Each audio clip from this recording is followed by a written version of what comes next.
La ilaha illallah wahdahu la sharika lah, lahul mulku wa lahul hamd, wa huwa ala kulli shay'in qadir. Il n'y a pas de divinité digne d'être adorée en dehors d'Allah, et il n'a pas d'associé. À lui la royauté et à lui la louange, et il est capable de toutes choses. Cette dua fait partie des meilleures duas que le musulman peut prononcer. Elle contient l'attestation de foi pure.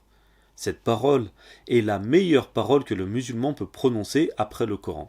Dans le hadith qui est rapporté par Abi Ayyash radiyallahu anhu, le prophète sallallahu alayhi wa sallam a dit que celui qui prononce cette parole le matin a la même récompense que celui qui affranchit un esclave parmi les enfants d'Ismaïl radiyallahu anhu. Et en plus de ça, il lui est inscrit 10 bonnes actions, et il lui est effacé 10 mauvaises actions, et il est élevé de 10 degrés auprès d'Allah. Et encore, il est préservé de Satan jusqu'au soir s'il prononce cette parole le matin, et il est préservé de Satan jusqu'au matin s'il prononce cette parole le soir. Allahu Akbar. Le bénéfice de cette dua est immense. Juste cette courte parole facile à prononcer. Et vous vous êtes sûrement demandé pourquoi un esclave des enfants d'Ismaïl? Pourquoi est-ce qu'on a spécifié les enfants d'Ismaïl alayhi salam? Déjà, affranchir un esclave pour Allah, c'est une récompense énorme. Parmi les meilleures récompenses, affranchir un esclave et lui rendre sa liberté est tellement important en islam qu'Allah a inscrit une récompense immense dans l'au-delà à celui qui fait cela. Regardez un peu la grâce d'Allah Azza wa Jal. Il a fait une religion qui encourage grandement à affranchir les esclaves, à leur émancipation, à tel point qu'au temps des compagnons, radiyallahu anhum, et de leurs descendants, il y a eu de moins en moins d'esclaves tellement ils étaient affranchis.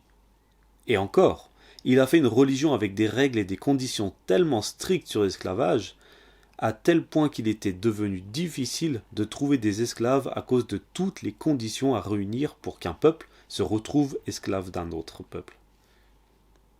Ce qui a abouti à la disparition de l'esclavage au fil du temps. De nos jours, ça n'existe plus.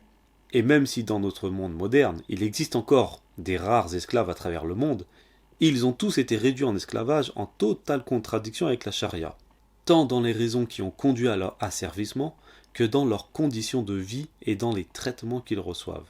Parce qu'en islam, l'esclave était traité comme un membre de la famille. Il faisait partie de la famille, il faisait partie de la maison. On s'occupait de lui de la même façon que les enfants de la maison. Le maître, possesseur d'esclaves, devait nourrir et abreuver son esclave avec les mêmes choses qu'il consommait lui-même. Le maître devait loger son esclave dans les mêmes conditions que lui-même vivait. Et il devait habiller son esclave avec les mêmes habits que lui-même endossait. Par exemple, si le maître s'habillait avec des habits de luxe, il devait alors habiller son esclave lui aussi avec des habits de luxe. Ce qui n'a absolument rien à voir avec l'idée commune qu'on a aujourd'hui de l'esclavage. Surtout en regardant ce qu'ont fait subir l'Europe et l'Amérique à l'Afrique par exemple. Là encore, c'était en contradiction totale avec la charia. Ce n'est absolument pas comme cela que ça se passait en islam. Mais c'est un sujet très long. En fait, c'est tellement différent que ça prendrait plusieurs longs cours pour tout expliquer. Mais comme aujourd'hui, dans notre monde moderne, l'esclavage a complètement disparu, islamiquement parlant, ce n'est pas un sujet qu'on étudie en profondeur. Il a plus été relayé au rang de l'étude historique et aussi de la science religieuse, plus pour connaître cet aspect de la religion sans qu'il soit appliqué. Et donc, les spécialistes sur cette question-là sont assez rares dans le monde. Et des fois, c'est intéressant, parce qu'aujourd'hui, dans le monde, on voit des employés de maison, des aides à domicile, des ouvriers, des travailleurs, qui sont parfois encore plus maltraités que les esclaves dans la religion musulmane. Après cette courte parenthèse, pourquoi spécifier un esclave des enfants d'Ismaïl alayhi salam? Dans le texte du hadith, c'est le mot dhurriya, qui veut dire descendance. Donc, les enfants en parlant de la descendance. Et spécifier les enfants d'Ismaïl alayhi salam, d'abord parce que c'est un prophète. Donc, la récompense en est encore plus énorme.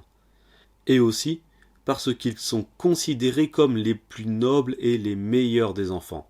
Donc, leur mérite en est encore plus immense. Subhanakallahumma wa bihamdik, ashhadu an la ilaha illa anta astaghfiruka wa atubu ilayk.